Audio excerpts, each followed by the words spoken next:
Exactly.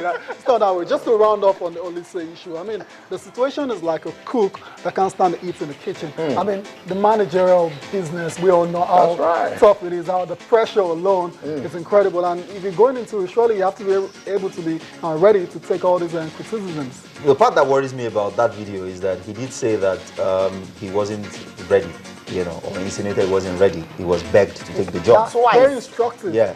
So, how do you appoint him?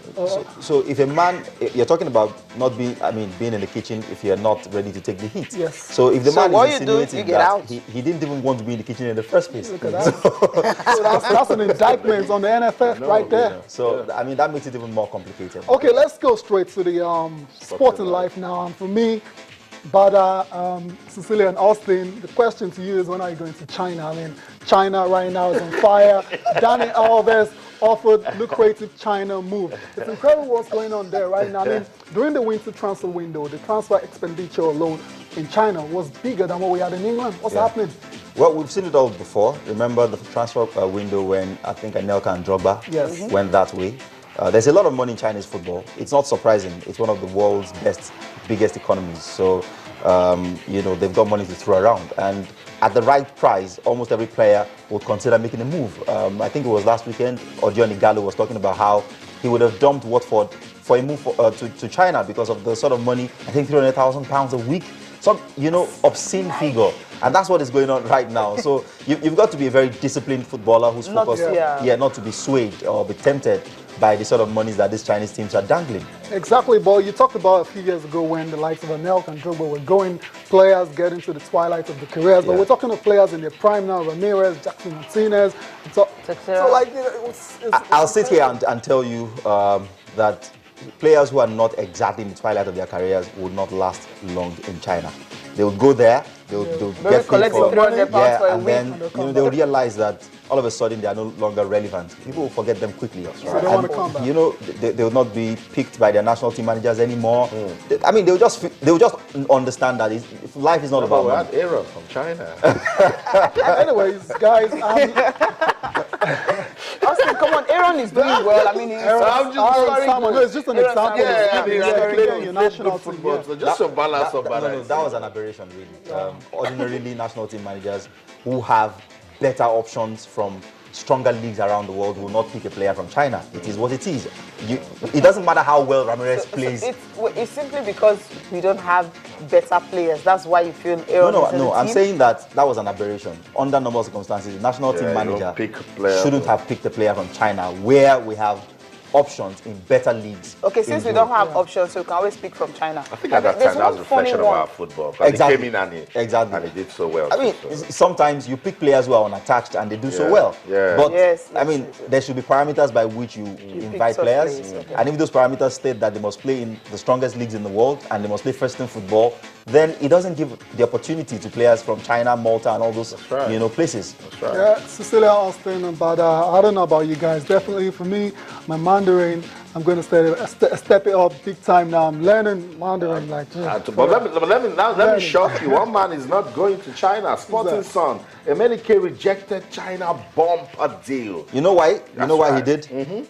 He took a similar deal that took him to Al Ain and almost destroyed his football. That's right. You know, couldn't produce for the national team, was getting forgotten, you know. I mean, think about it. When he made that move to Dubai, if he had moved to, say, a Chelsea or a Spurs, who at that point were linked with him, I mean, look at how well Harry Kane is doing. Look at, if that was Emenike, his stock would have risen. He probably would be a 45, 50 million pound rated player by now. Right. So sometimes these moves do you damage. Asamoah Gyan, you know, was doing well. People were talking about him at Sunderland. All of a sudden, he's moved to Al Ain. He's been forgotten. He's in China now. You know, he's in the backwaters of world football, and he's been forgotten. The only difference why, you know, he's still getting talked about is that Ghana, over the years, have not been able to find a better striker than Asamoah Gyan. He's still their captain. You know, I mean, if it wasn't in that sort of position for Ghana, he would have been totally forgotten. I totally agree with him, because I just want to say something that Johnny Igalo said to me. When you play in a competitive league and you see other players get better, you don't have a choice. They mentioned looking at Troy Deeney doing all the runs, and he said, that's my captain, you know, the runs. It spurs you to do more. Have you ever thought for a minute if Mahrez was playing someone else? is in Leicester and see how influential of a player has become. Yeah, it could have been in Dubai or Qatar. Yeah, you know, and then nobody knows him, but he's in Leicester and he's doing big things. Look at the players at Stoke. Yeah, you know, so I think it's very important to play important leagues. Okay, yeah, Cecilia, what are you trying to point out? Okay, Sporting Life. There's one top you like there. that one, right? Pochettino fights Mourinho for Man United job. I think that Pochettino, especially if Tottenham finish in one of the Champions League places this season, might be the better option for United to go with. Obviously, he doesn't come with all the baggage that Mourinho does. You mean baggage of trophies, right? No, baggage of trouble. Baggage of trouble. Who wants to coach with a baggage of trouble? Exactly. Mourinho comes with baggage of trophies. He comes along with trouble. That's what Ed Woodward. Tayo, we're not asked this question. Yeah. Let me hear you. Tayo, calm down. You see, United are famed over the years for being football's top valuable brand. Yes. That brand is pristine. You know, there's a lot of prestige around it. United fans would rather go trophyless for 5 years than have a manager who soils their name, a manager who pokes people in the eye, a manager who stokes trouble every now and then. You know, here's the thing. Pochettino hasn't worked at the club with as much resources as United. Sometimes what you need is to give a manager that promising a chance at the top level, and he delivers. And we've seen it before. Even Mourinho himself, you know, he won at Porto, yes, but you know, he made the step up at Chelsea, had money to buy the best players in the world, and he stepped it, you know, a couple of notches higher. So Pochettino looks to me like a manager who, if given the right job, will deliver the right result. But Manchester United will be very careful. Remember, they did the same thing with David Moyes. They gave him money. No. Pochettino is on a different level. Look, Everton, while David Moyes is there, led them to the Champions League. Pochettino hasn't even done that yet with Tottenham. Now, let me tell you what the clear difference is. Pochettino came into Tottenham Hotspur. Tottenham have always been there or thereabout. Exactly. You know, the first thing they did was to promote players from the junior ranks.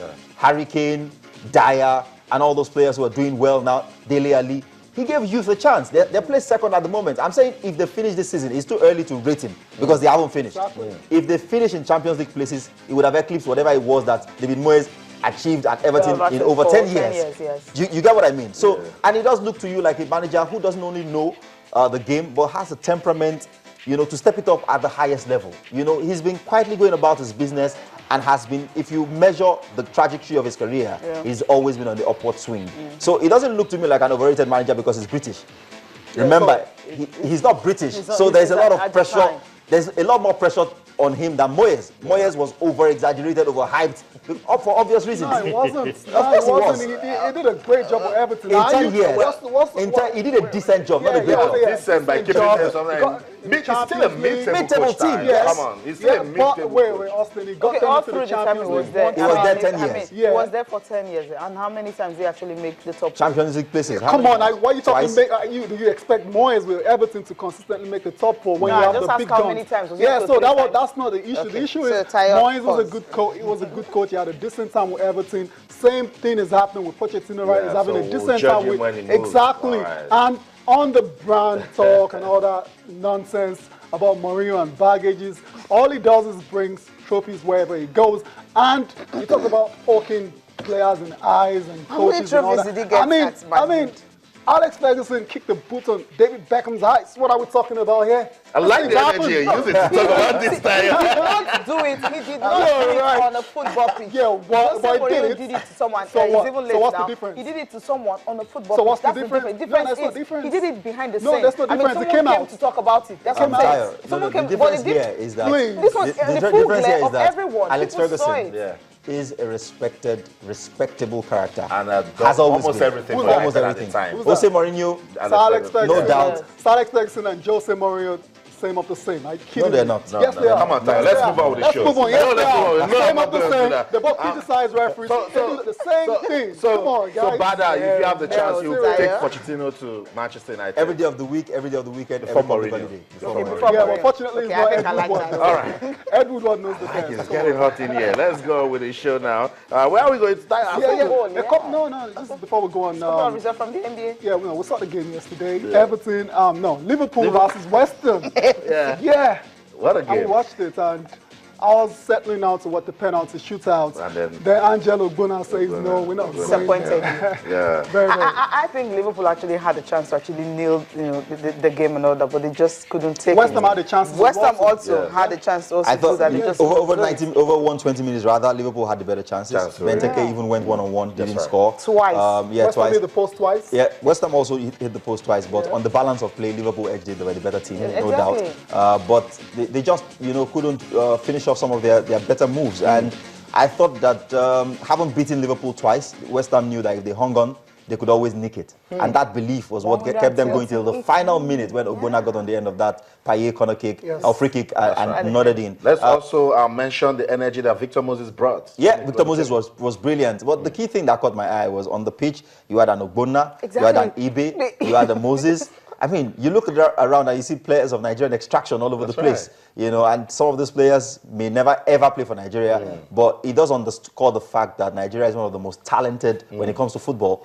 I mean, in the world. Because and Emenike would have played a part in that game, So I was particularly delighted for that. It's a reminder that if we get our acts together, the resources are not the problem. Definitely. Quickly, let's go to Spain quickly. Valencia versus Barcelona, 7-0 down. Standing comeback. Is there a reason or need to play this game? I mean, they should just move on to the finals. That's it. I mean, this is where you appreciate David Moyes. I mean, there's no damage limitation. There is no way to redress. You guys, let's I think can Barcelona just careful the way you criticize can they just use their third team if they do? If they have Barcelona, they won't. But I mean, if they play the players from La Masia, they probably will still beat Valencia because Valencia has gone 9 games in the league without a win. It's a team that's short on confidence at the moment, and having been lampooned 7-0 in the first leg, their confidence is completely intact. We'll just run through the results of the NBA. Quickly, we talked about the Houston Rockets already losing to the Golden State Warriors.